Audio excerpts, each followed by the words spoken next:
So welcome everyone to the latest edition of Talking Data with Joel and Mike. This is where we aim to help executives and fundraising teams take on a real sort of data specific lens when it comes to building great purpose-led organizations. In fact, we're now using this new term, operationalizing purpose, which is, I think it starts to draw together a lot of the experiences that a lot of our audience have, and particularly today what we'll explore with our guest speakers. So I'm Joel Nicholson, long-time director at Marketsoft, I won't say how long, and also we have our co-host Mike, who's also, say hello Mike, yeah, hello. Who's also a long-time director at Marketsoft. So today we're very excited to have two amazing guests from UNHCR, and we're going to explore the topic of embedding fundraising strategy directly with data operations. And I think the two really are impactful across all organizations, and it's a really interesting area that we're seeing lots of variations of this across our sector. So without further ado, I'd like to introduce our two guests. So we have Nicola Norris, the director of fundraising and marketing, and she'll be wearing the hat of doing this fundraising strategy. And wearing the other hat, we have Beth Marson, who's been a long-term head of data and insight at UNHCR. So welcome both of you. Thanks for having us. Yeah. So exciting topic to dive in, and we'll just jump into it straight away. And so we're going to start with, once again, this thinking about, well, what is a great partnership between the fundraising strategy over here, and then we have the data operations over here, which is can be a really supportive, strong foundation. So first question to Nicola. So from a Director of Fundraising and Marketing perspective, when Data and Insights is working as a true strategic partner to you, what does it feel like? What is different about the sort of decision, speed, confidence that you have? There is a huge difference in a data and insights team that's a true strategic partner. And I think that a lot of charities unfortunately don't have that capability, and they're functioning kind of at the other end of the scale. I can start by telling a funny story. This is from a previous organization that I won't name, when data and insight definitely wasn't a strategic partner. And at the time I put in a data request for some data for a telemarketing agency. The data was provisioned and the supplier called me and said, "There's no telephone numbers in the file." Now, to be fair, I had called the query data for telemarketing agency, but yes, I had forgotten to tick the output field telephone numbers. So it was my mistake. But whoever pulled the query obviously didn't understand enough about our business to make that call of putting the telephone numbers in. So I'm sharing that example not to shame anyone, but to really kind of highlight the opposite case, where I think a lot of charities have data and insights teams that are just executing tasks. They're not really thinking about what the business needs, and they don't really understand fundraising. So when you have a true strategic partner, and we're very lucky to have that at Australia for UNHCR, they really understand the business of fundraisers, and they kind of see themselves as fundraisers with a specialized data and insights skill set. They're very proactive, and they're looking at ways to add value every day, and they're highlighting what they're seeing, working alongside fundraisers to understand what they need. And then the ultimate level of strategic partnership, which we very much have at Australia for UNHCR, is a team that really influences the culture and makes it a really data-driven culture across the organisation, and it's in the daily practice. So I think when you compare all of that value that a strategic partner brings to my funny story, you can really understand and feel what a difference it makes to have that kind of strategic partner in your team. Yeah, well, maybe tapping in on that funny story and to Beth, because we definitely see that just those little gaps in detail are almost like not that important at the time, but as they build up layer on layer on layer, we're just seeing organizations almost grind to a halt eventually, where just campaigns and programs just slow right down, or there's distrust. So similar question to yourself, maybe you're more on the positive side, Beth. What do you see as the hallmarks of mature data insight as a function and truly embedded into your organization? It's really about being embedded at the start of the decision making and at the start of the conversation. It's not being brought in after the fact to report on the outcomes. It's considered at the very start of the campaign to shape whether it's shaping a new program or actually informing the launch of an emergency. It means what has happened before. We can take what's happened before alongside what the data indicates is possible and help guide that strategy along the way and guide the targeting and timing and investment choices, which I think is really pivotal. So it really reflects a shift from really that insights as retrospective measurement to insights as a core input into the fundraising strategy. And we do that practice at Australia for UNHCR daily. And that's where the team isn't just about sort of a task-based team. It is actually about them thinking outside the box and outside the brief that's been given to them. Yeah. So what does that like practically look like? Like, as an example, like, would you say, is there like certain types of meetings each week or each fortnight that you're kind of working with other teams in the organization, or what does it look I guess the way the organization approaches that is that we're always considered, I'm part of the actual conversations for when we're looking at new opportunities. I'm brought in from a sort of insights and experience point of view. Okay, well, what does this consider and how does it look? So it's not sort of, oh, well, we'll look at the data and consider the data, but it actually looks at it holistically. So what's fundraising input into it and what are the insights they're bringing? Well, what's my team's insights as part of that program of works? And we're looking at it from both sides and actually working in concert together to actually get the best outcome and decision around this. Yeah, nice. I'm sure there's lots of debate sometimes. Yeah. Yes. Healthy debate. Healthy debate, yes.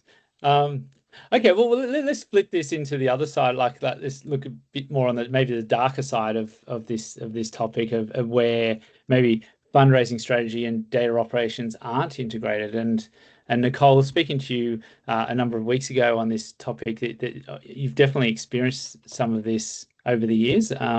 And hence, in fact, you were the one who really wanted to bring up this topic today. So it's obviously deep in what your experience has been. So how does that show up for a fundraising leader? Like what does it cost you when it's not working? Like. Yeah, and I mentioned earlier some charities are doing this really, really well. Some are struggling, and so I think it's a really important topic for our sector is how can we work better together. Of course, where there is that friction, and it's often very systems related, we lose efficiencies, and we also lose agility that we would otherwise have to seize new opportunities.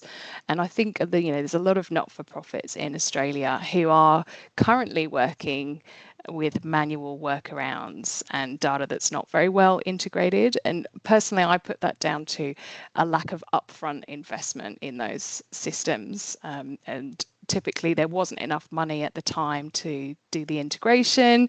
So the manual workaround was only supposed to be there for the short term, and it ends up being there for years, and organizations are left with that tech debt.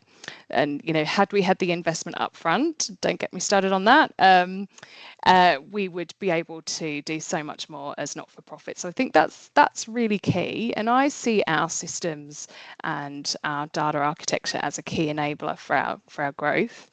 So when it isn't there as a director of fundraising, it means I have to manage staff expectations about what can and cannot be done, particularly when it comes to new initiatives or new product development. Of course, that stifles creativity and agility. It limits the experience we can provide for our supporters. In some cases, it might mean we can create yet another workaround. Or in some cases, it might be there's just some things that we simply can't do because our systems won't enable it. So, of course, it's frustrating and challenging for our staff, but even so, with operating within those constraints, we have a very positive and creative team, and we do often find solutions. Yeah, and probably add to that from what we're hearing also is that when we interview teams on this space, they where the disgruntlement comes from, eventually you can start staff retention can be a challenge as well once if it bubbles over too much. Beth, over to you talking about the darker corners of of data operations and how that can, when it's not quite integrated, affect the organization. What are you seeing there? Like, is there lots of manual pieces or unclear ownership? There is an unclear ownership, but there's also, I guess, a misalignment over the objectives of what's trying to be actually achieved. And, I think we're fortunate at Australia for UNHCR where my team actually report to fundraising. So there's that synergy that exists and there's that constant communication. However, when you've got a disjoin, really, you've got to ensure that there's a cross-check across the accuracy, that there needs to be those manual safeguards that exist to actually make sure that things are actually operating and performing at the level that's required and indeed what's actually anticipated. And it goes down to actually really about having that sort of close relationship across the board. I know some people think that data is, you have data, you analyze it, you report on it, but it is also about those hallway conversations and the actual relationships that's embedded across the team and understanding that you're actually working together in concert to the same objectives. Yeah, I completely agree. But in fact, I'd almost say it's 80% people and processes, and indeed, and a smaller part around the data and technology. Mike, I'll throw it across to you. Communication obviously is essential. I mean, the thing I see about the Nicole example where the earlier on with the missing phone numbers tends to be, I find that there are certain teams that follow instructions to the letter of the law, right? As opposed to actually thinking about what am I really being asked to do, and ask questions and feel free to ask questions and collaborate with the people asking them what are you actually really asking. It could be as simple as, hey, I want to create this output and I want to target this specific area, right? And tell me how many people I've got in this particular area. And sometimes I find that the team will do what you've asked, but they won't do what you need or generate what you need. And so it boils down to definitely a closer collaboration, right? Like the people that are working with the data, that are turning it into information, having a stronger relationship on the client, let's call it the client facing, the donor facing side, in terms of understanding, well, what are we trying to achieve on that side, right? Obviously there's, when you're in a charity, there's the obvious, we're trying to raise funds and communicate and so on. But sometimes there is this disconnect about what information is available in the back end to be able to achieve what is wanted in the in the communication strategy. It could be as simple as, I want to target everybody who went to an event last year. But the reality of it is that information hasn't been tagged in the CRM or and so on. It's like, why then when you do produce the information and it's only like 20 people and they say, well, we had a couple of thousand people attending that event, it's like these little disconnects can cause a huge problem. But communication and integration between those is important, and I think it's essential, with the examples that you've shared with us today. So maybe we'll shift tack and jump into maybe more some of the operating solutions around this topic, like what's actually is working, and And so, and this, I guess, to Nicola to start with, like as UNHCR, what would you advise other not-for-profits to think about when building a really strong partnership between fundraising strategy and data operations? Maybe around some of the decisioning. Yeah, I mean, one of the really amazing things we have at Australia for UNHCR is a very clear mandate that we exist to fundraise in Australia. And so we're all pulling in the same direction. And the business insights team are 100% dedicated to that objective. In other organisations, you might have to share the team with a service delivery department. We don't. We have them all to ourselves. It's gold. And it's just unfair, isn't it? Yeah, we've come across that's a challenge for a lot of charities. Right, having to share. And I understand why you have to share, because those insights are important to that service delivery component. But look, for us, they're not a support function, they're a core capability for us. And, you know, as I mentioned earlier, and I'm talking on Beth's behalf here, but they typically see themselves as fundraisers with a specialised data and insights skill set. And for example, we sent the team to the FIA conference, as we do most years, and I'm not sure how many organisations are doing that with their business insights team. And because they are core, as Beth said earlier, they have a seat at the table where, you know, all of our strategic priorities are being discussed and all of our core projects, and that really influences then the quality of the decisions that we're able to make. So they don't just have a technical value, but they're also able to help us to be strategic and interpret the data. And of course, we're operating in a very complex environment, and the value they bring to help distill that complexity and use the data to help simplify that complexity is also gold. So we, as I said, we have a lot of data, but the value is not in the volume, but in how you use it and how you make it simple, but also how you can translate that for people like me who, you know, it's not our core skill set, so that we can make really good decisions. So someone said in a recent F&P article, fundraising has quietly become a multidisciplinary team sport. And I think that's so true, because it's, you know, it's tough, it's competitive. We have a lot of things that we need to consider. And for me, having data on that team is an essential part of winning. Yeah. What out of curiosity, Nicola, what stands out for you in terms of this cadence part? Like is it getting insights to you like every odd day or week or month, or what do you find is actually really working well in your day-to-day?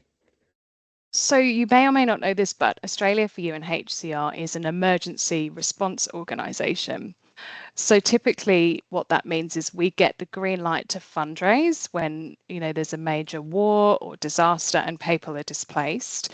And we can be in market within 2 to 3 hours across social media, EDM, SMS, and other channels. So what we know is that the first few hours and days are critical for an emergency, because it's only in the media for a short time, and therefore it's only top of mind for the public for that short window. So we have to keep a very close look at performance on an hourly and then daily basis to determine what's our next steps, how are the public responding, how are our donors supporting, and then we can see and how we use those insights to decide on what the next steps are.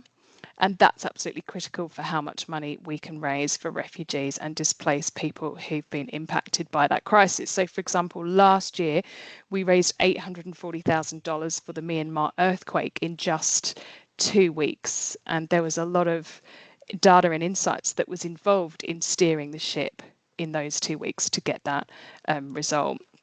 So beyond that, of course, we do, you know, a monthly, quarterly performance looks at our channels, and we also do retrospective looks. We look back 10 years at the performance of our regular givers, and what did they end up doing? Did they give cash gifts? Did they leave a bequest? And that's really important to understand lifetime value. So the team is really looking at a large volume of data to influence decision making, and that data is going all the way back into the past, as well as predicting the future with our machine learning.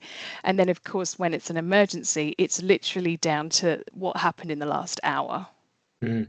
Yeah, I mean, there's a ton to learn from your environment there, because most other causes out there, it's usually months to getting programs going, and where you're talking hours, and no pressure, Beth. Obviously, you have to have everything really designed and set up to to immediately hit the play button, essentially. Like there's, I'm sure there's not many manual parts in that process to be by the hour. Sorry, Mike. Are all the communication channels then nicely integrated back into the organisation from a central point that can be tapped into from an analysis and reporting perspective? Is that? I'm going to let Beth answer that question. We're really fortunate that Australia for UNHCR has invested in a current data warehouse.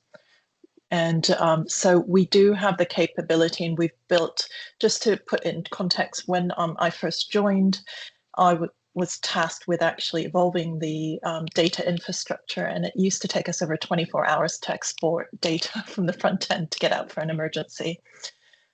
Now the data is available straight away. We've built automations from the warehouse and such, and we can report on the data, as Nicola said, within an hour. And so that infrastructure investment and that sort of, I guess, vision that Trudy Mitchell, our CEO, had when she tasked me with that sort of infrastructure build has enabled us to get out to market much quicker, and obviously enabled us to actually grow our engagement with our donors, especially around emergencies.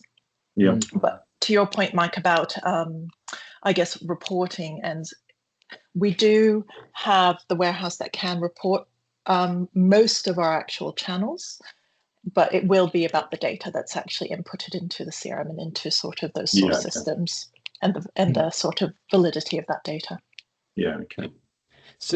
So Beth, obviously Nicola's sort of shared what she finds like ideal practice coming from business insights. So what about the flip side? What do you need from the fundraising exec or the overall strategy team to help you make better, crisp decisions, or clearer insights? I think it's actually just a clarity of what the objectives and what the problem is that they wish to solve, as well as sort of an approach of a collaboration. So one of the things that I always say to my team is we have a hybrid approach of working from home as well as in the office. And what most of my team and I find is, although we're working away on the actual sort of laptop and such and working with the warehouse, it's the hallway conversations and those glean of information from having that conversation with someone in the hallway that actually leads to really understanding what the problem is and actually working together to actually solve that business problem. So really, ultimately, it's about that relationship and conversation. Yeah. So maybe stay on this topic a bit and leading into a little bit of how you've designed everything. Beth, would you say like you have like that sort of clear map of your end-to-end process, like beyond just obviously a technical map, but more how people integrate and information flows? Is that? We do generally. When we map sort of, I guess, the decision architecture, where we start by asking what is the value and the objective of collecting the data so that we understand what they're trying to achieve and what that data is meant to inform as far as the decision. From there, we look at actual business needs. And so we actually understand that flow. As far as, I guess, the priorities across the business, we actually run what's called a Moscow prioritization process, and I lead that process. And that actually is inputted and managed across our heads of leadership team. And anyone can actually put forward a request and we look at it very much, not only from a data side, but actually from an organizational execution side, ensuring that we're actually all focused on executing on activities that have the best value for the objectives we're trying to achieve as an organization. And so that flow is actually quite clear as part of that process. Yeah, no, it's a good model. And maybe, Nicola, how on your experience, because you have these sorts of frameworks and in place, how does that help you with like your confidence or being comfortable in committing to decisions off the back of this? I mean, Beth clearly has that helicopter view of everything going on in the organisation and those data flows. She also has the historical knowledge as well. We haven't mapped all of our data flows, but when we have taken the time to do it, and I've been involved in that process, it is really useful. You can understand how data moves through the system and where it is automated, where it's not, and it can help you to know if something might break downstream and if that's a risk that you need to be aware of. And for me as a leader, it helps us all be really accountable as well, in terms of we can stop blaming our systems or the CRM and look at actually how we've set things up. And for me to manage my team members and support my team members to work together, and that's in the business insights team and the fundraising team, it's really helpful so I can understand really what's involved, what are the manual workarounds that we're doing, so I can be realistic about what's possible and how fast we can go. Like most leaders, I pretty much want everything done today, and that's not always the case when you're doing workarounds. So it's really important that I'm able to support all of the teams to have those conversations around what's possible. But yeah, I think it's hugely valuable if you can take the time to do that mapping exercise. But as it's changing so quickly, our environment and our strategies evolving, we have to be willing to revisit them as well. Yeah, and as you said, and not blame the CRM. it's the environment. Well, we're actually going to move on to our final area of discussion for today, which we can't in any podcast these days not touch on the topic of AI, but also governance. I think AI and governance is just a really intertwined part of all our worlds these days, and data is a big part of that. So it's a rapidly changing feast, and it's really shifting a lot of each of the parts of our process in terms of how we look at data, segment data, forecast, report, and just automate. So, but to get there, what we're seeing is that most organizations are just limited in their readiness for it. I'm going back a couple of years ago. We did a lot of research work into privacy and governance on organizations, and there was a real big holes there. Now we're moving into this AI age, and I think there's even bigger holes. So challenging questions to wrap up this podcast to both of you, but maybe Beth, we'll start with you again in terms of what does it mean to you to be AI ready for a fundraising organization? I think it's understanding both its capabilities and limitations, and that human oversight and intelligence is still a key driver to actually its successful deployment.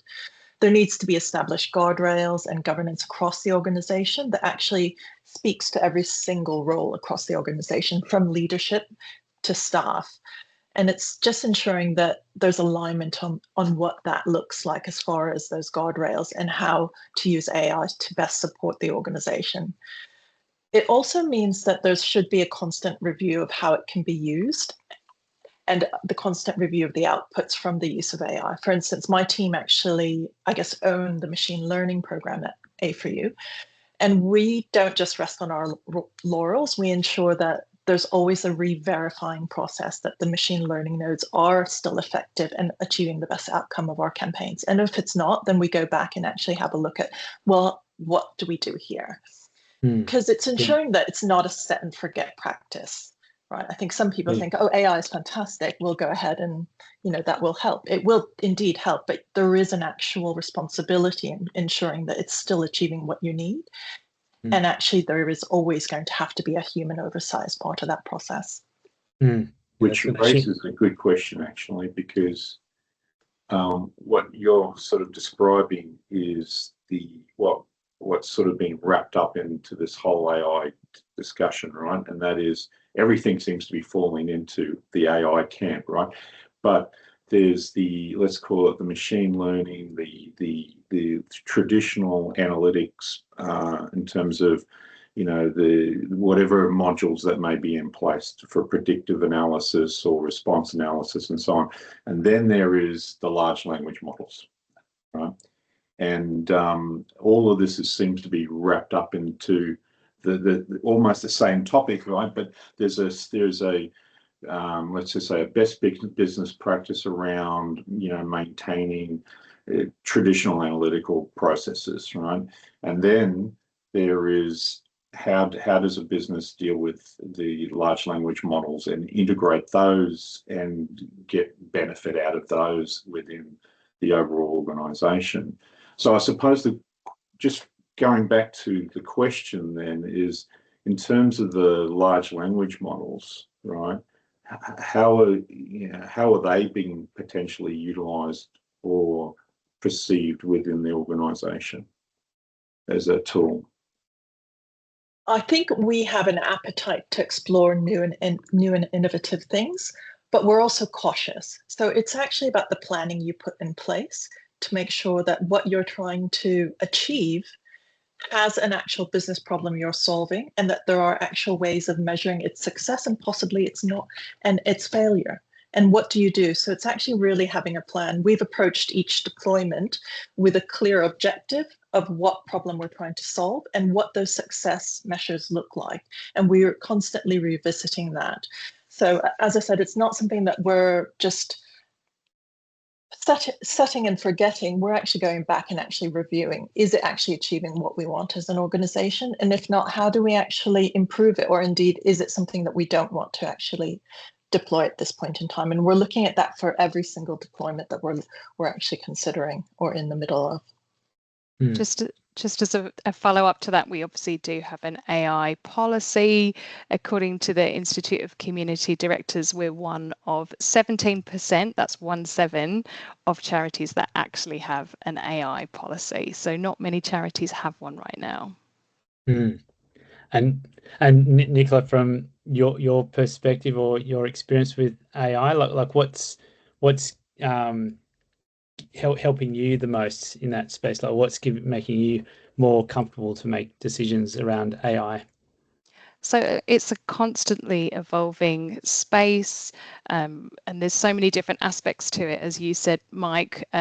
For example, we will never use a photoreal AI generated image because we have a trust issue there. We have to ensure that when supporters see an image of a person, that they know that it's a real person from the field, not an AI generated one. So that's just one example of where we have to be so careful because trust is lost in a moment. In terms of our data and insights team, I have a high degree of trust in them to manage the AI. And I think that's the key thing. Of course, personally, I'm excited by the potential of AI to transform our work and deliver even more value to refugees. That's the reason we're using it. But, in terms of the machine learning, it's been around a really long time now. It's actually about 10 years, which we forget. I was at Greenpeace and we were one of the first Australian charities who were approached by the provider to try machine learning, and now it's being widely used. And Australia for UNHCR were also early adopters as well. But in spite of all of that, we continue to have robust conversations and remain curious about AI, and I think that's really healthy. Just recently, we talked about how the machine learning is reducing volume in our programs. It's obviously great for ROI, but what are the unintended consequences of pulling people out of programs because of their low propensity to convert? So I think it's good that we keep having these robust conversations, but ultimately I've got a lot of faith in the team who are also really effective at keeping up with it all, and the continued ability to challenge and question. Yeah. No, it's I think overall it's been fantastic to hear both of you sort of share like a real journey of growth and strength in basically our overall topic of getting fundraising strategy into data operations and vice versa, and making that ecosystem work. In fact, Nicole, having talked through these experiences with you both, UNHCR is actually in quite a strong position right now, and hopefully this is a good beacon for a lot of people in the sector to have a listen to. So to sort of wrap up, I'll ask each of you to like share your sort of like maybe one key message or action item, because I think that that's always the strongest thing that people can take away from these sessions, is something that they can act on. But a few really key things that popped up in my mind through this discussion is that the importance of purpose. I think that unified purpose that you both talked about, like it's just common that all teams understand it, and it's the North Star. I liked hearing about, obviously in Beth's area, it's you involved right from the start, like in the upfront discussion, so you're all aligned. The third takeaway I had was just because you're naturally in this high cadence environment, it's forced you to have very good systems and preparation and things. So I think almost perhaps other organizations need to have a sort of a made up crisis so that they can actually get their systems in place. And then finally, I think the final point that popped out from this discussion was just avoiding those corner cutting that can happen, and really invest into this area. It's actually the more you cut costs in the short term, the bigger the price is longer term. So interesting to hear. So I'll hand it to Beth. Do you want to share like something that you'd like to, that you think other fundraising leaders and data insights people could action? Have more conversations, understand what are the biggest problems for leadership and fundraising, and how does the actual insights team work with you to collaborate to define and overcome those problems. Have more hallway conversations, I would say. Yeah, like it. Nicola? And I'll ask you, Mike, as well. Well, look, all of those things that you both said, I think converting insight into action is a good piece of advice for organizations, small and large. There's no point in having insights if you don't do anything with them. I've sat in so many sessions where we've gone through fantastic pieces of analysis and insights, and we've walked out saying how interesting it was, but without that follow through of what happens next. And so I see my role as a director of fundraising and marketing to make sure that those insights are converted into real experiments, real world experiments, because otherwise it's all a bit pointless. Nice, and it's measured clearly. Yeah. And Mike, and your any final thoughts? Yeah, look, my thoughts are for all not-for-profits or charities, that the data insights team can be one of your biggest assets to an organisation, and you know, as Nicole sort of alluded to, from those insights you can derive actions, right? But without an insights team, there aren't any insights to derive actions, right? And so to put a greater value and focus on having a team of quality within an organisation, I think is important. That it's seen as an integral part of the overall process, I think, is also very important. And what's been great about today's conversation is actually talk to an organisation that sees that and recognises that, because that's not the norm from the conversations that I've had out in the industry, and it's actually really good to hear. Yeah. No, great. Well, thank you both, and thank you all for joining us today, and hopefully our audience today also took away and gained some new thoughts and insights, and we'll look forward to catching up with both of you sometime in the near future. Our podcast will continue. We're aiming to do it every week or two, and just keep on helping share to the sector on what the stories around our leaders are doing. So thank you, Nicola and Beth and Mike. Thank you. Thanks, Joel. Great to chat. All right. Thanks, Mike. Thank Bye. you. Catch you later. Bye.